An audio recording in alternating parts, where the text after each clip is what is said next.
Pembahasan di pagi hari ini kita akan membahas tentang perkara yang sangat menegangkan dan menakutkan yang terjadi di atas kepala kita, maksudnya di langit. Di dalam sebuah hadis yang dikeluarkan oleh Abu Nuaim, dan hadis ini juga dikeluarkan Imam Muslim, di mana Nabi SAW pernah duduk-duduk di sekitar para sahabat Rasul. Tiba-tiba kemudian Nabi SAW dan juga para sahabat Rasul melihat ada gugusan bintang, semacam meteor yang jatuh dari langit, kemudian memancarkan cahaya. Kemudian Nabi SAW bertanya kepada para sahabat, "Ma kuntum taquluna fil jahiliyati idza rumiya bimithli hadza?" Kata Rasul, bagaimana pendapatmu atau pendapat kalian ketika kalian di masa jahiliyah apabila terjadi gugusan bintang atau terjadi meteor jatuh? Bagaimana pendapat kalian di waktu itu? Maka para sahabat Nabi SAW sebagai adab mereka kepada Allah dan Rasulnya mengatakan, Allahu wa rasuluhu a'lam. Allah dan Rasulnya yang lebih paham. Kunna naqul, kemudian para sahabat mengatakan, kami katakan, wulidal lailata rajulun azimun wa matal lailata rajulun azimun. Boleh jadi wahai Rasul, dengan adanya gugusan bintang ataupun adanya meteor jatuh itu karena akan lahir orang yang sangat agung di masa depan, atau boleh jadi telah meninggal orang yang dianggap agung pada saat hari ini. Maka Nabi SAW meluruskan bahwa meteor jatuh atau gugusan bintang yang jatuh itu bukan karena itu. Persis seperti kejadian gerhana matahari di zaman Rasul. Ketika Ibrahim meninggal dunia, itu bertepatan dengan gerhana matahari. Kemudian para sahabat menyangka bahwa gerhana itu terjadi karena kematian seseorang atau karena hidupnya seseorang. Maka Nabi SAW meneruskan pemahaman itu dan mengatakan, sesungguhnya gerhana itu ayatun min ayatillah, satu tanda dari tanda-tanda kuasa Allah, liyukhawwifa ibadah, agar Allah menakut-nakuti hamba-hambanya. Maka sama di sini juga Nabi SAW mengatakan, fa innaha la yurma biha limauti ahadin wala lihayati. Bukan itu yang kumaksud. Bukanlah ada gugusan bintang atau ada meteor yang jatuh dari langit berarti telah mati seseorang atau hidupnya seseorang. Walakin, akan tetapi kata Nabi SAW, Rabbana idza qadha amran sabbahathu mahamalatul arshi thumma sabbathu ahlus samai alladhina yalunahum thumma sabbathum ahlus samai alladhina yalunahum hatta yablugha tasbiha ahlus samai dunya. Kata Nabi SAW, akan tetapi Rabb kita Allah Subhanahu wa ta'ala apabila memutuskan sebuah perkara, mewahyukan sebuah wahyu, memerintahkan sebuah perintah, maka para malaikat yang memikul arus itu, malaikat yang sangat besar, yang dijelaskan dalam riwayat di mana pundaknya memikul aras Allah Subhanahu wa taala, kemudian badannya menembus seluruh lapisan langit dan kakinya sampai ke bumi. Jadi malaikat sebesar ini bertasbih, sehingga suara tasbihnya itu terdengar kepada malaikat yang ada di bawahnya. Maka malaikat yang ada di bawahnya ikut bertasbih. Kemudian malaikat yang ada di bawahnya, karena kencangnya bertasbih, terdengar oleh malaikat yang ada di bawahnya lagi. Maka malaikat yang ada di bawahnya lagi ikut bertasbih. Kemudian malaikat yang ada di bawahnya lagi dengan keras bertasbih sampai terdengar malaikat yang ada di bawahnya lagi, sampai ke malaikat yang terdapat di langit yang ketujuh. Dan begitu seterusnya sampai diikuti tasbihnya kepada malaikat yang ada di langit ke-6, ke-5, ke-4, ke-3, ke-2 sampai ke-1, sehingga langit bergema dengan tasbih membersihkan nama Allah Subhanahu wa ta'ala. Thumma yaqulun, kemudian mereka pun berkata, alladzina yaluna hamalatal arsy li hamalatil arsy. Kemudian malaikat yang ada di bawah arsy bertanya kepada malaikat yang memikul arsy, madza qala rabbukum, apa yang difirmankan Rabb kalian untuk kami? Fayujibunahum fayastakhbiru ahlus samawati ba'duhum ba'dha hatta yablughal khabaru hadhihi sama'ad dunya. Maka malaikat pemikul arsy pun kemudian menghabarkan titah perintah Allah. Akhirnya kemudian oleh malaikat yang di bawahnya disampaikan kepada malaikat yang di bawahnya, disampaikan lagi kepada malaikat yang di bawahnya, sampailah khabar ini di langit dunia, langit yang kita lihat. Maka malaikat pun membicarakan putusan Allah Subhanahu wa ta'ala itu. Lah disinilah kisah dimulai. Fatakhtiful jinnus sam'ah fayulqunahu ila awliyaihim fama ja'u bihi ala wajhihi fahuwa sahihun walakinnahum yufarrikuna fihi wa yaziduna faturma syayatin bin nujum. Ketika para malaikat berbincang-bincang soal perintah Allah itu, maka jin-jin yang berusaha naik ke langit, mereka punya pos-pos, punya tempat-tempat yang duduk mendengarkan dan mencuri kabar dari malaikat. Karena mereka tidak sabar, terkadang baru dapat satu kalimat, langsung kemudian kalimat itu disampaikan kepada jin yang berikutnya, kemudian disampaikan kepada jin yang berikutnya, sampai kepada jin yang ada di bumi. Maka jin yang ada di bumi ini telah membawa kabar yang benar, akan tetapi telah mencampur adukkan dengan kedustaan, menambah dan mengurang.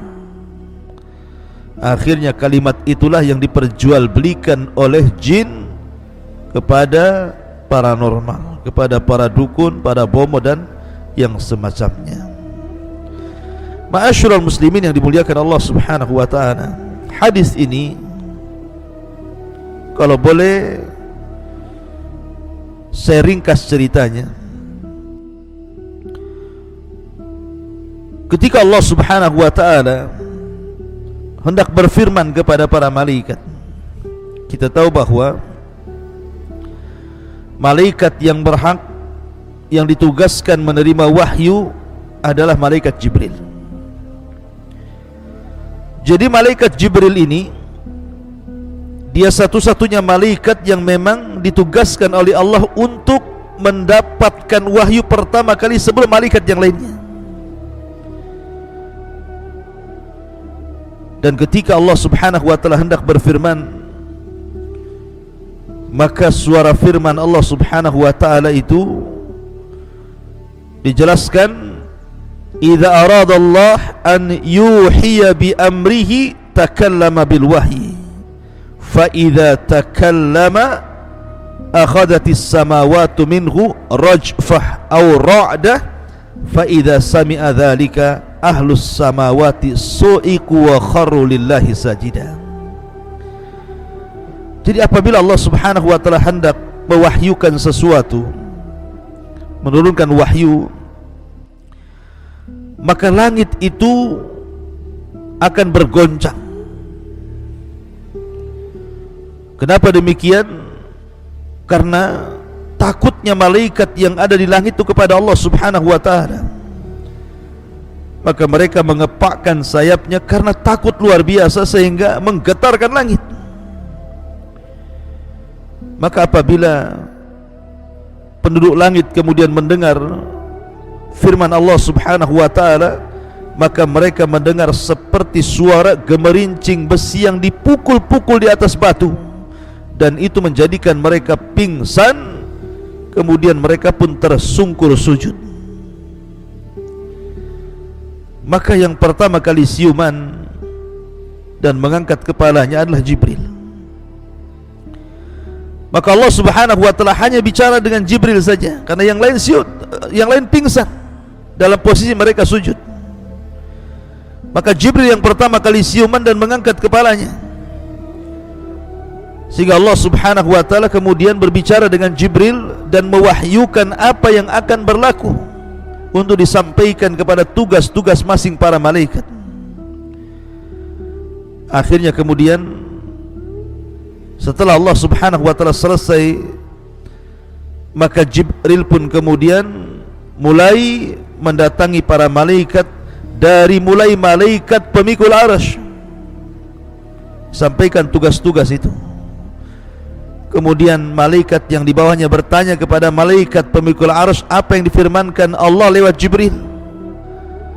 Maka Hamalatul Arsy menjawab dan menjelaskan begini dan begitu. Maka malaikat yang di bawahnya ditanya lagi, kemudian dijelaskan, sampai akhirnya kabar ini kepada malaikat-malaikat yang ada di langit pertama. Kemudian mereka pun mulai melaksanakan tugas dari Allah Subhanahu wa taala. Hari ini si fulan harus mati, hari ini si fulan harus hidup, hari ini negeri ini harus hancur, hari ini negeri ini harus subur, hari ini ada tsunami, gempa, dan begitu seterusnya. Karena bagaimanapun Allah Subhanahu wa taala itu fi kulli yaumin huwa fi sya'ni, dia memiliki kesibukan untuk menerapkan qada dan qadarnya kepada alam semesta ini, termasuk juga kepada manusia. Dan itu yang kemudian ditugaskan oleh Allah adalah para malaikat. Lah ketika malaikat yang ada di langit pertama ini sedang berbincang-bincang soal perintah qada dan qadar Allah Subhanahu wa taala, maka jin-jin yang ada di langit yang disebutkan dalam hadis Nabi sallallahu alaihi wasallam, idza qadallahu al-amra bis sama'i dharabatil malaikatu bi ajnihatiha khud'anan liqaulihi ka'annahu silsilatun ala safwan. Apabila Allah Subhanahu wa taala memutuskan sebuah perkara di langit, maka para malaikat akan mengepak-ngepakkan sayapnya karena merendah dirikan mereka kepada Allah Subhanahu wa taala, karena takutnya mereka kepada Allah Subhanahu wa taala, dan seolah-olah suara itu seperti suara gemerincing besi, rantai besi yang dipukul-pukulkan di atas batu. Fa idza fuzza an qulubihim, apabila telah dicabut perasaan takut mereka, mereka mengatakan, madza qala rabbukum, apa yang difirmankan Rabb kalian? Qalul haq, maka para malaikat yang ada di langit kemudian mengatakan, Allah Subhanahu wa taala telah berfirman dengan kepastian, dengan kebenaran. Lah ketika kemudian para malaikat yang di langit pertama berbincang-bincang inilah kemudian dijelaskan, fayasmauha mustarikus sam'i, maka para pencuri berita dari kalangan jin mulai mendengar. Wa mustarikus sam'i hakadha ba'duhu fawqa ba'din wa wasafa Sufyanu biyadi, dan Sufyan Ats-Tsauri mensifati orang yang mencuri kabar itu, maksudnya dari kalangan jin, seperti ini dan seperti ini, kemudian seperti ini, seperti ini, seperti ini, sampai ke langit. Seperti kalau kita lihat orang panjat pinang, lomba panjat pinang, seperti itulah. Terkadang bisa ribuan jin mulai dari bawah sampai ke pos-pos mereka, tempat mustariqus sam'i itu, tempat pencurian berita dan kabar yang diperbincangkan para malaikat yang merupakan titah perintah Allah Subhanahu wa taala. Kemudian apabila mereka betul-betul berhasil mendengar satu kalimat, maka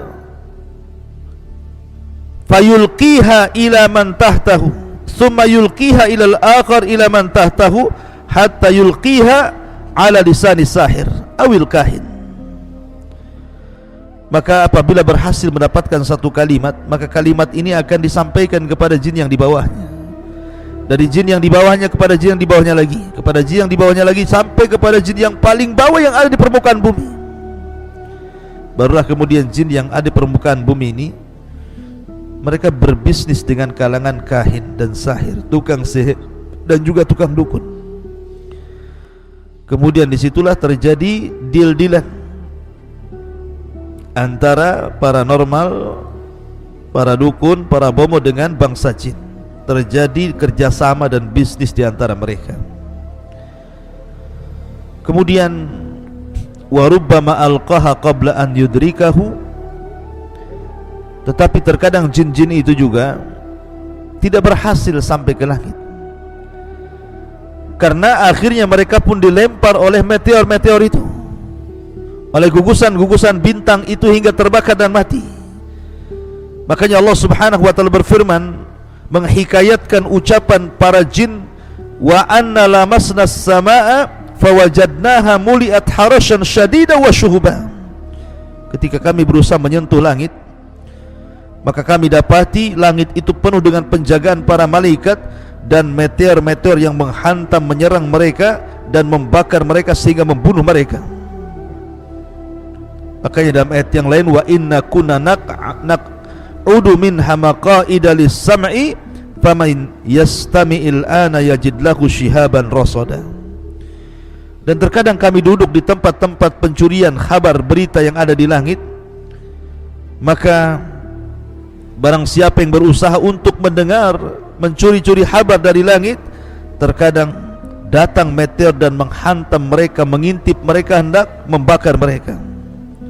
Ya, karena salah satu fungsi bintang itu disebutkan para ulama dalam kitab Tauhid adalah untuk melempar setan, rusuban li syayat, syuhuban li syayatin, untuk membakar setan-setan. Kemudian sahabat Nabi SAW bertanya, bukankah Rasul ketika Nabi SAW mengatakan fayakdzibu ma'aha mi'ata kadzbah, tetapi walaupun mereka mencuri dengar bukan berarti mereka benar dalam menghabarkan. Terkadang satu cerita yang benar dicampur adukan 99 cerita yang tidak benar. Maka sahabat mengatakan, Rasul, bukankah terkadang ada dukun dan paranormal itu meramalkan sesuatu, rupanya betul-betul kejadian? Maka Nabi SAW mengatakan, ya, karena yang itu, yang terjadi itulah kabar yang benar, tetapi di situ ada 99% kedustaan. Jadi jangan dibenarkan. Dukun dan paranormal itu para pendusta. Ma'asyiral muslimin yang dimuliakan Allah Subhanahu wa taala, bagaimanapun Allah yang mengatakan qul la ya'lamu man fis samawati wal ardi al-ghaiba illallah. Katakan ya Muhammad, tidak ada yang tahu, orang yang ada di langit atau orang yang ada di bumi, tentang kegaiban ini kecuali Allah Subhanahu wa taala. Alimul ghaibi fala yudhiru ala ghaibihi ahada. Dialah zat yang maha mengetahui yang gaib, tidak ada yang tahu tentang gaib kecuali Allah Subhanahu wa taala. Itulah peristiwa yang menakutkan dan menegangkan yang ada di langit sana. Mudah-mudahan ada manfaatnya. Subhanakallah bihamdika asyhadu an la ilaha illa anta astaghfiruka wa atubu ilaik. Allahu ta'ala. Assalamualaikum warahmatullahi wabarakatuh.